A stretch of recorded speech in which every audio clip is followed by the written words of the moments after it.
Those days, Kautik lived with her brother's family. Brother Govinda, his wife Ganga, Kautik's mother Godubai, husband Mahadev, and her two sons Bhima and Nama. They all lived together. Govinda owned a sewing machine. It was placed in the very corner of a cloth shop in the market. Thanks to his contacts and those of Godubai, they always received plenty of orders. Shirts and jumpers were not yet in fashion then. Those were the days of bandisa, barkasha and blouses. Once or twice they did get an order for a jumper, but mostly it was jackets and caps.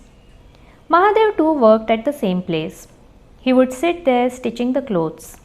Govinda would give the finishing touches to the clothes stitched by Mahadev by making the buttons and holes. Sometimes he would work on the edges. Both brothers-in-law slogged at the same place. Together, they made a decent income. In those days, when things were cheap, they would bring home 18 to 20 rupees. Godubai's salary got added to this. She earned 10 rupees a month at the mill. That was enough for all of them. They ate wheat and rice and had decent clothes to wear. They didn't owe anything to anyone.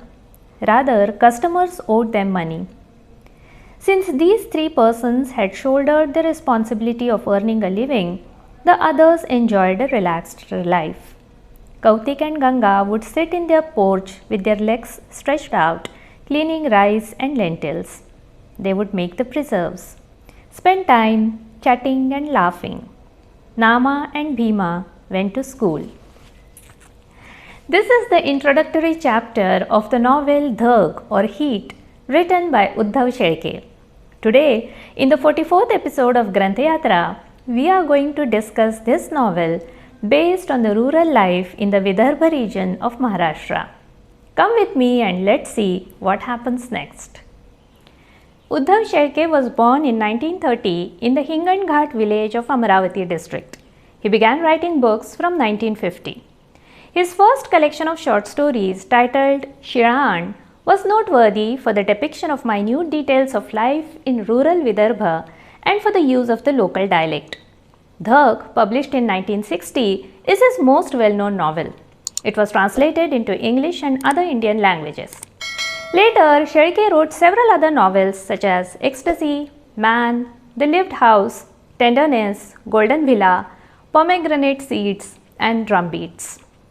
Kautik, mentioned in the opening paragraph we read earlier, belongs to an ordinary family from the tailor community. This is the saga of her struggle against extremely adverse circumstances of her life. When her life is running smoothly, her husband and her brother develop differences over some matter. Her husband Mahadev decides to leave the village.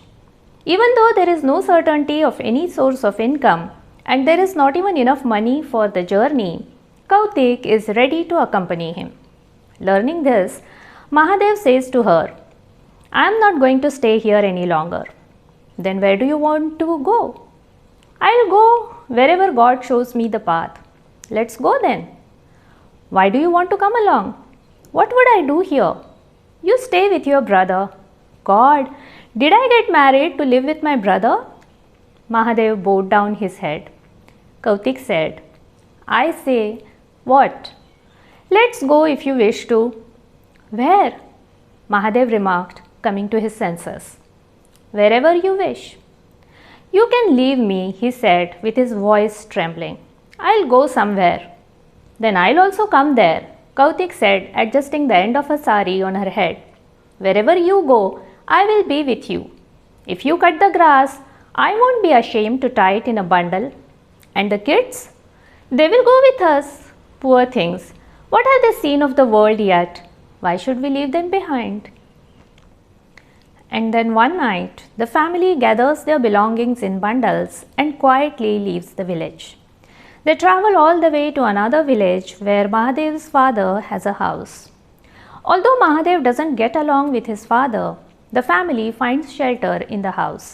And thus begins Kautik's struggle to earn enough to feed the family and her never-ending hardships. Mahadev is lazy. He is not too bothered about his responsibility towards his family. But Kautik makes him work, sometimes quarreling with him and at times cajoling him. Not just him, she also makes her kids work in the fields during the harvest season. She herself works tirelessly like a beast of burden, picking cotton or chilies in the field, cooking meals for the family, tending to sick children, helping her neighbors. She abides by all these duties out of her love for her family and a sense of propriety.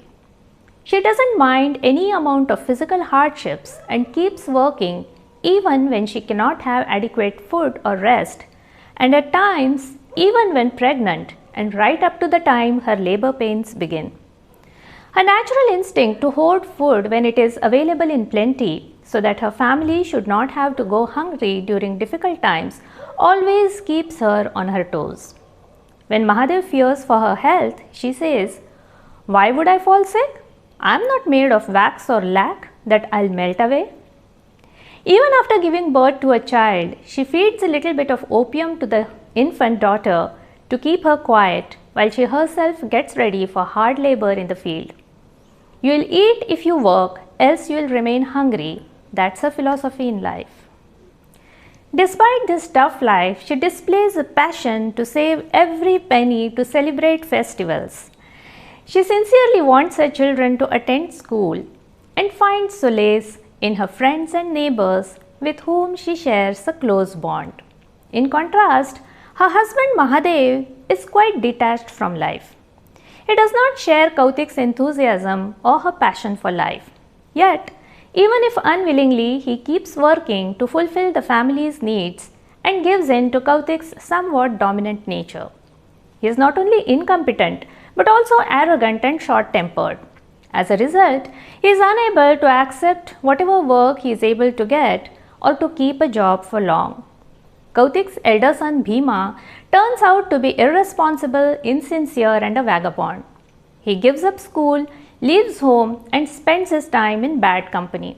He even attempts to pick pockets and steals money from home. Kautik's younger son Nama is intelligent and keenly interested in learning, but he has to give up school for want of money. When his teacher turns him out of school for not having paid the fees, he gets very dejected. Kautik, who is desperate to get some food and is surrounded by difficulties, tells him, "What now? Come with me to the fields from now on. Your luck has holes on all sides.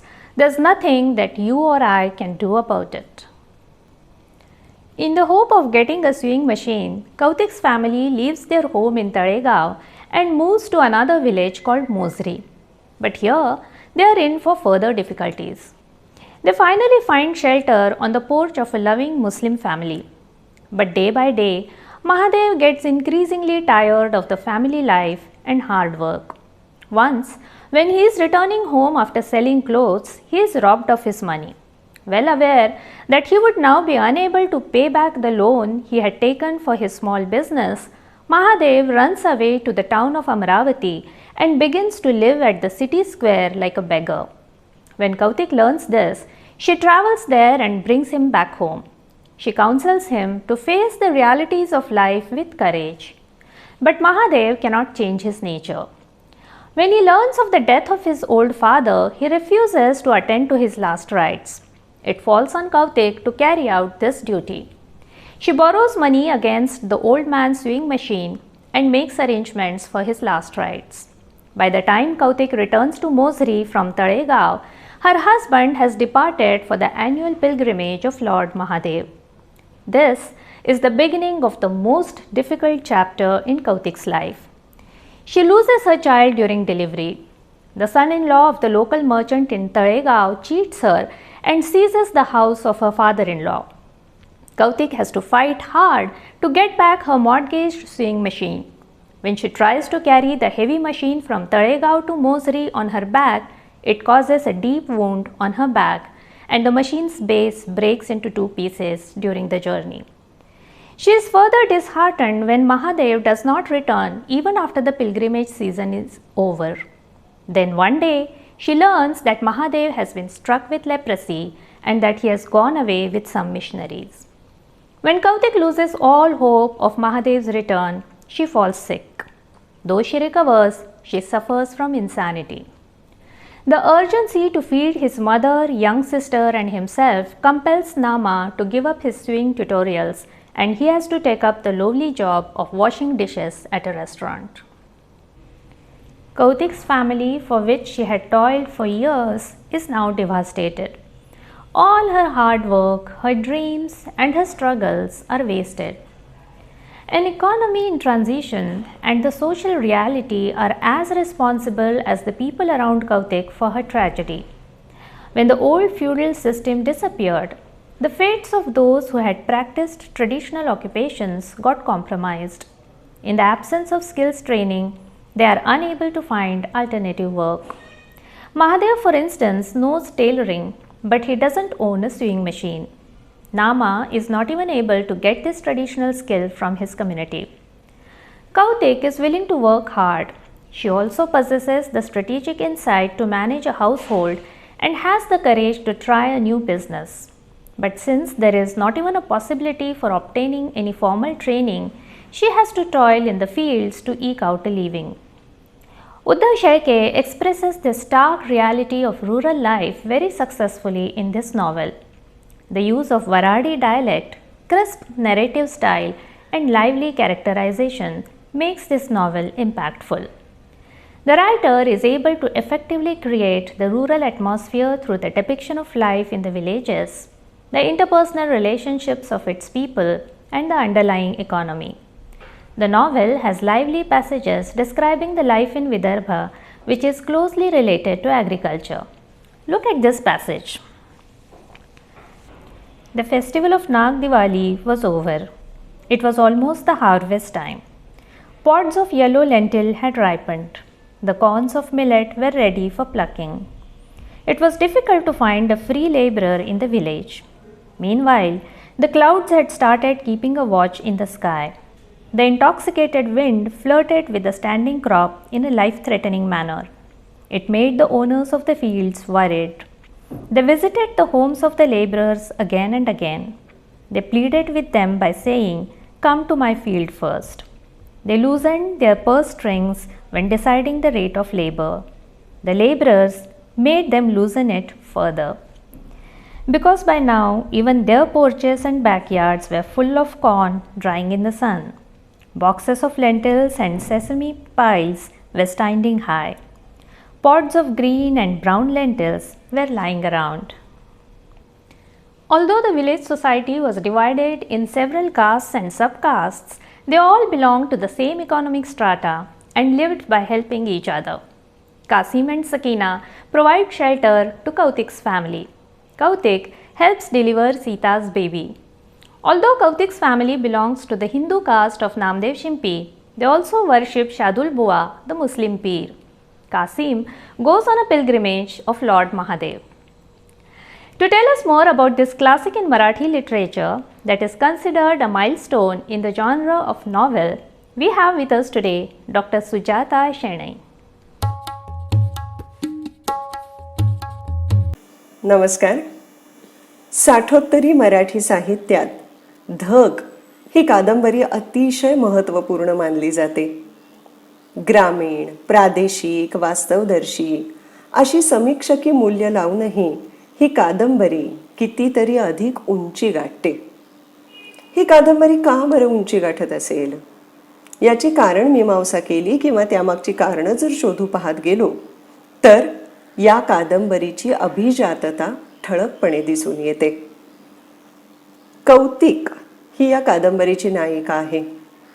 स्त्री रूप आणि स्त्री शक्ती याचं अचंबित करणारं चित्रण या कौतिक व्यक्तिरेखेत आहे. कर्तृत्व, नेतृत्व हे फक्त यशस्वी लोकांकडेच असतं किंवा संघर्ष आणि प्रयत्नांनंतर 4 दिवस तरी सुखाचे येतात या ऐकलेल्या, पाहिलेल्या किंवा अनुभवलेल्या वास्तवाला इथे पूर्णतः छेद जातो.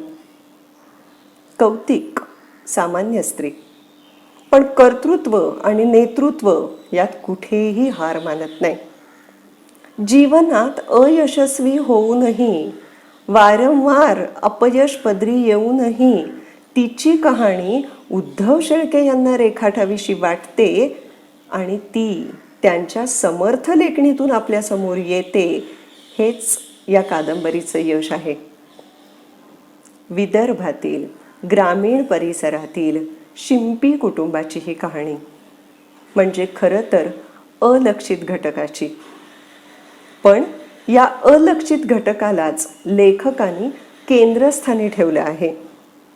ही कहाणी घडते जेव्हा तंत्रज्ञानामुळे, शहरीकरणामुळे पारंपरिक व्यवसाय अडचणीत येऊ लागले होते.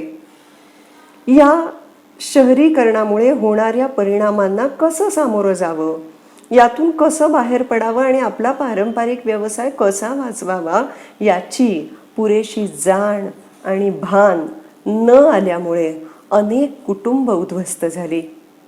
कौतिकचं कुटुंबही याचंच प्रतिनिधित्व करतं. आर्थिक दुर्बलता आणि त्याच्या अनुषंगानं निर्माण झालेले प्रश्न, भावनिक हतबलता, परिस्थिती शरणता या साऱ्याचं चित्रण या कादंबरीमध्ये यथार्थपणे येतं. कादंबरी अभिजात तेव्हाच ठरते जेव्हा त्यात शाश्वत मूल्यांची प्रचिती येते. संघर्ष, परिस्थितीला सामोरं जाण्याचं धैर्य आणि त्यातून बाहेर पडण्याची असलेली चिवट जीवनेच्छा, नियतीचं अट्टळपण मान्य करूनही स्वप्रयत्नांची धरलेली कास आणि अखेरीस वाट्याला आलेलं प्रारब्ध स्वीकारण्याचा दृष्टिकोन, या मूल्यांना मानव जातीला सतत सामोरं जावं लागतं. कौतिकच्या कुटुंबाच्या निमित्तानं वाचकाला हाच अनुभव येतो आणि म्हणून 6 दशकानंतरही ही कादंबरी वाचकाला आपलीशी वाटते. काळ बदलत असतो पण संघर्ष सुटत नाही. संघर्षाचे स्तर मात्र बदलत असतात, हेच यातून ठळकपणे निदर्शनास येतं. आजही समाजात असे अलक्षित घटक आहेत ज्यांच्या वाट्याला फक्त दुःख आणि संघर्षच आलेला आहे. कादंबरीची सुरुवात जशी अनपेक्षित तसाच शेवटही धक्कादायक. कुठेही रंज किंवा सुखात्म करण्याकडे या कादंबरीचा कल नाही. ज्या वळणवाटांनी कादंबरी सुरू होते त्याच वळणवाटावर धक्कादायक परिस्थितीमध्ये ती थांबते, शेवट होतो. हे वास्तव मांडताना नियती आणि परिस्थितीच्या कात्रीत सापडलेली कौतिकची जिद्दी व्यक्तिरेखा लेखकानं अतिशय ताकदीनं उभी केली आहे. निष्क्रिय पण मानी नवरा सांभाळताना तिचं खास स्त्री रूप आपल्या मातीशी नातं सांगतं. मुलांसाठी जीवाचं रान करणारी आई पाहिली की आपल्या संस्कृतीचा धागा उचंबळून वर येतो. सासऱ्याचे अंत्यविधी करून आधीच्या पिढीला शांती देणारी ही परंपरानिष्ठ गृहिणी तर पुन्हा पुन्हा अपयश येऊनही लढण्याची ताकद न गमावलेल्या, ओढवलेल्या परिस्थितीशी धैर्यानं 2 हात करणाऱ्या असंख्य स्त्रियांचं प्रतिनिधित्व या कौतिकच्या रूपानं येतं. जीवनाचं व्यापक स्तरावरून केलेलं चित्रण, समाज वास्तवाची पकडलेली नेमकी नस, सशक्त ताकदीनं उभ्या केलेल्या व्यक्तिरेखा, विदर्भातील बोली भाषेचा केलेला वापर आणि कालबद्ध असूनही कालातीत मूल्य मांडून वाचकाला विचार प्रवृत्त करणारी धग ही मैलाचा दगड असलेली कादंबरी आहे. कादंबरी या साहित्य प्रकाराचे निकष या कादंबरीनं उंचावलेच, पण ग्रामीण कादंबरीला नवे आयाम मिळवून देण्याचं दालनही धगने समृद्ध केलं. ही कादंबरी पुन्हा पुन्हा वाचताना त्यातले अनेक कंगोरे तर समजतातच, पण एक कधीही न पुसला जाणारा ठसा उमटतो आणि तो म्हणजे जीवन किती सखोल आहे आणि या सखोल जीवनाचा किती अर्थ समजून घ्यावा तितका कमी आहे हे पुन्हा पुन्हा जाणवत राहतं. म्हणूनच धग आजही आपल्याला आपली वाटते, जवळची वाटते. धन्यवाद. The next episode of Granthyatra will be the second special episode of this series. In this episode, we shall experience the poetry of a well-known poet who sang the songs of nature, and we will chat with a famous musical personality. Don't forget to tune in next Friday. Until then, keep reading.